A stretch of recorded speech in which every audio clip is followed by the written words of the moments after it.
Okay, this might be my favorite part of our adoption journey to share with you. My prayer through our adoption. So, as we were adopting, I had all the feelings: excitement, anticipation, and fear. And many days, fear was the most prevalent. I thought, what in the world have I done? I have this beautiful family. I have three healthy children. We're living a good life. We were helping others adopt. I thought, what on earth have I done? I have messed up a good thing. But I knew that we were supposed to adopt. But as long as Mike kept saying no, I got to keep living the easy life, looking like such a good person that wanted to do the right thing, but Mike wasn't on board. And now that he was on board, I had to actually do the hard work. So one day I'm discussing the adoption with my three older kids because I wanted to know how they were feeling about things, because I was worried that I was getting ready to ruin their lives. I was worried about upsetting my peaceful household. I knew I was getting ready to introduce pure chaos. Well, out of the mouth of babes, my son Kyle, who was 11 at the time, said, "Mom, we weren't called to live an easy life, and it's probably going to be harder than we expect, but it's the right thing to do. This girl needs a family, and we get to be it. I think it's going to be great." And I thought, wow, he's right. We are not called to just live an easy life. We are called to love others, and often that comes with sacrifice. So as we approached our time to travel, I couldn't shake a few concerns. I had three things that I prayed fervently for. One was that we wouldn't get sick when we traveled.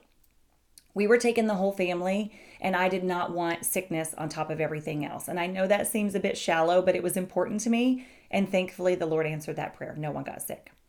I prayed that Carson and I would have an instant connection. Instant. I remember praying out loud around my house and calling out in a bold way, "Lord, allow us to have an instant connection."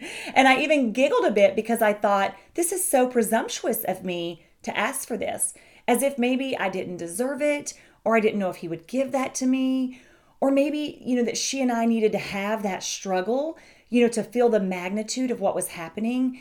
I had read horror stories about attachment issues and how hard and painful it was, and I did not want that. So I prayed over and over for this instant connection. Lord, please.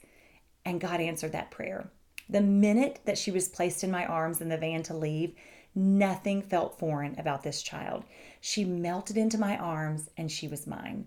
And I would say that I am still definitely her person. So God really, really, really answered that prayer.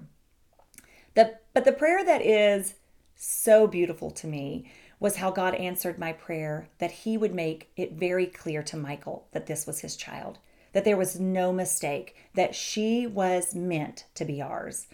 Well, if you know my husband, he is an avid watch collector. Not just a guy who loves watches, he is a complete lover of all things watches. He studies them. He loves to choose the right one to wear for an outfit or an occasion. He loves your watch. He will notice it. He will compliment it by name. He will have a whole conversation with you. He is crazy over watches. So on the first day that we got Carson, she was very upset, which is to be expected. And the translator was trying to help me calm her down. Nothing was working. And so Carson had a very special relationship with her doctor, and that is who traveled with her that day. So the doctor says to the translator, when she gets upset, we draw a watch on her wrist. So the translator says this to me, but I have no idea what she means. I think maybe they rub her arm to soothe her. I don't know. I made no connection at all. Well, a few days later, we were having a meal at her orphanage, and Carson became upset, and the nanny kind of whisks her away, and they start doing something over. And I say to the translator, "What are they doing?" And so she starts talking to them, and she says to me, "Oh, they are saying that she loves watches, and that when she gets upset, they draw one. And she has always loved watches. Since she was a little baby, she's always noticed any watch." And I said, "What? Really?" Then they bring her back to us, and with all the details that you can imagine, they had drawn this beautiful watch on her wrist, and Carson was so happy. Y'all, come on. A baby that loves watches, that is not a thing. I mean, tell me she loves dolls or puppies, that's normal, but she loves watches? Isn't that amazing that God would care enough to be in this little detail?